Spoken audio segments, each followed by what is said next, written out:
नमस्कार दोस्तों, मैं आपका दोस्त डॉक्टर आशीष। मेरे चैनल के इस नए वीडियो में आप सभी दोस्तों का बहुत बहुत स्वागत है। एक मित्र ने एक बहुत ही महत्वपूर्ण सवाल पूछा है। ये पूछते हैं कि आर्टरी, वेन्स और नर्व, इन तीनों में क्या डिफरेंस है। दोस्तों, ये बहुत ही महत्वपूर्ण सवाल है और इसको समझना हम सब के लिए बहुत ही आवश्यक है। जिनको हम सामान्य भाषा में नस कह देते हैं, नशे कह देते हैं, ये तीन प्रकार की होती हैं। एक होती है आर्टरी, एक होती है वेन्स और तीसरी होती है नर्व। तो इन तीनों नसों का क्या काम है, ये कैसे काम करती है और इनमें अंतर क्या है, यही आज की वीडियो का टॉपिक होने वाला है। तो मित्रों, अगर आपने चैनल को अभी तक सब्सक्राइब नहीं किया है तो प्लीज़ आज इसे ज़रूर सब्सक्राइब कर लें और उसके साथ साथ वीडियो को भी लाइक करें। तो दोस्तों, सबसे पहले आर्टरी और वेन्स को समझ लेते हैं, क्योंकि ब्लड सप्लाई का काम इन्हीं का है। आर्टरी और वेन्स ही हमारे शरीर में ब्लड को पहुंचाती हैं प्रत्येक अंग में और वहां से वापस लेके जाती हैं। दोस्तों, सबसे पहले आर्टरी की बात कर लेते हैं। हृदय से जो ऑक्सीजन युक्त ब्लड होता है उसको पूरे शरीर की एक एक कोशिका तक पहुंचाने का काम आर्टरी करती है। ये सामान्यतः बाहर से दिखाई नहीं देती। जैसे हम अपने हाथ को देखते हैं तो ये यहाँ पर जो नीली नीली रंग की नसें मोटी मोटी दिखाई दे रही हैं, ये वेन्स हैं, ये आर्टरी नहीं है।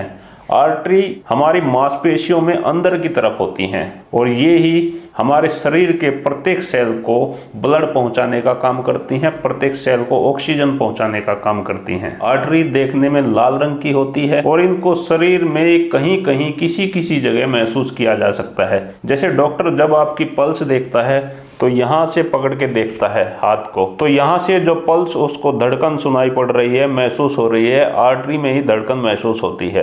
लेकिन जो ये मोटी मोटी नसें आपको दिखाई देती हैं पैरों पे, हाथों पे, इनमें धड़कन महसूस नहीं होती क्योंकि ये वेन्स होती हैं। दोस्तों, वेन्स का काम होता है कि उस दूषित रक्त को, जिसमें ऑक्सीजन की मात्रा नहीं रहती, केवल कार्बन डाइऑक्साइड रहती है, उसको वापस हृदय तक पहुंचाना, उसको वापस आपके हार्ट तक पहुंचाना।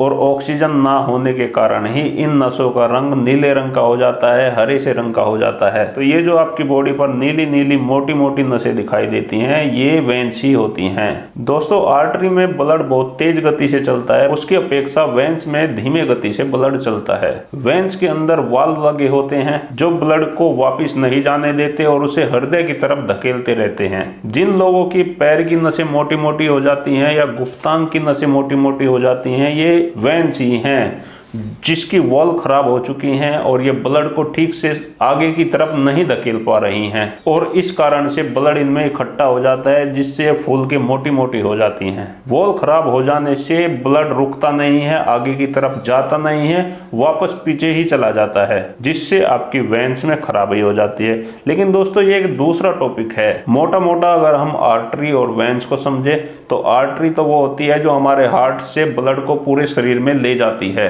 ये ब्लड ऑक्सीजन युक्त होता है और पूरे शरीर की कोशिकाओं को ऑक्सीजन देता है। कोशिकाओं को ऑक्सीजन मिल जाने के बाद यहाँ से ये ब्लड वेन्स से होता हुआ दोबारा से हार्ट में पहुंचता है। तो ये दो प्रकार की नसें होती है जो हमारे शरीर में ब्लड सप्लाई का काम करती हैं। लेकिन वेन्स दोस्तों इनसे बिल्कुल अलग हैं। वेन्स का काम ब्लड सप्लाई का नहीं होता है। वेन्स एक प्रकार के बिजली के तार हैं, बिजली की वायर हैं जो हमारे पूरी बॉडी में फैली हुई हैं और इसका हेड ऑफिस हमारा मस्तिष्क है। हमारा माइंड इसका हेड ऑफिस है जो पूरे शरीर के नर्व को संचालित करता है। जैसे मैं आपको उदाहरण देकर समझाऊं, आप चल रहे हैं, आपके चलने की गति, काम तो पैर कर रहे हैं लेकिन संचालित आपके मस्तिष्क से हो रही है। माइंड से आपके पैरों के पास आदेश आया, पैरों के पास मैसेज आया कि आप मूवमेंट करो, तो नर्व के थ्रू वो मैसेज आता है और पैर गति करने लगते हैं। ऐसे ही अचानक से जैसे कभी हमारा हाथ आग में चला जाए तो तुरंत हम अपने हाथ को वापस खींच लेते हैं, क्योंकि हाथ की नर्व ने तुरंत माइंड को मैसेज दिया कि यहाँ पर कुछ गर्म है, तो तुरंत हाथ ने वापस खींच लिया। तो ये पूरे शरीर को कंट्रोल हमारा मस्तिष्क कर रहा है। पूरे शरीर में वायर फैले हुए हैं जो मस्तिष्क को सिग्नल देते रहते हैं। दोस्तों, जब ये सिग्नल देने वाले वायर खराब हो जाते हैं तो इससे हमारे अंग काम करना बंद कर देते हैं।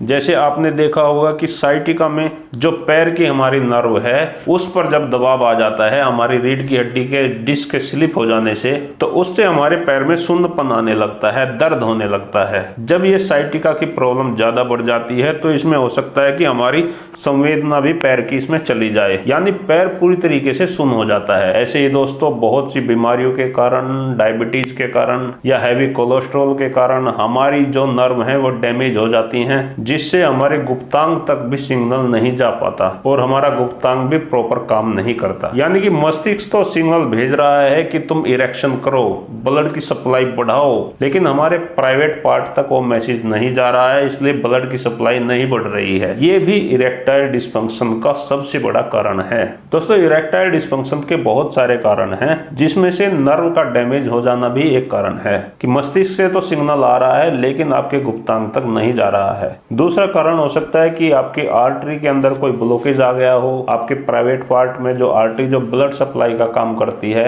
उसके अंदर कोई ब्लॉकेज आ गया हो, जिससे वहां पर प्रॉपर ब्लड सप्लाई ना हो रही हो। तीसरा कारण हो सकता है कि वेंस जो ब्लड को रोकने का काम करती है वहां से वेंस लीकेज हो रही हो और ब्लड वहां पर ना रुक पा रहा हो। तो दोस्तों मैं आशा करता हूं कि मेरे इस वीडियो के माध्यम से आप आर्टरी, वेंस और नर्व को ठीक ठीक समझ गए होंगे। ऐसे ही ज्ञानवर्धक वीडियो देखने के लिए आप मेरे चैनल को सब्सक्राइब कर सकते हैं। मैं करीब करीब रोज ऐसा ही एक ज्ञानवर्धक वीडियो लेकर अपने चैनल पर आता रहता हूं। दोस्तों अगर आपने वीडियो को यहां तक देख लिया है तो आपसे रिक्वेस्ट करता हूं कि वीडियो को लाइक जरूर करते जाएं। आप सभी दोस्तों का बहुत बहुत धन्यवाद करता हूं। आपको मेरा नमस्कार।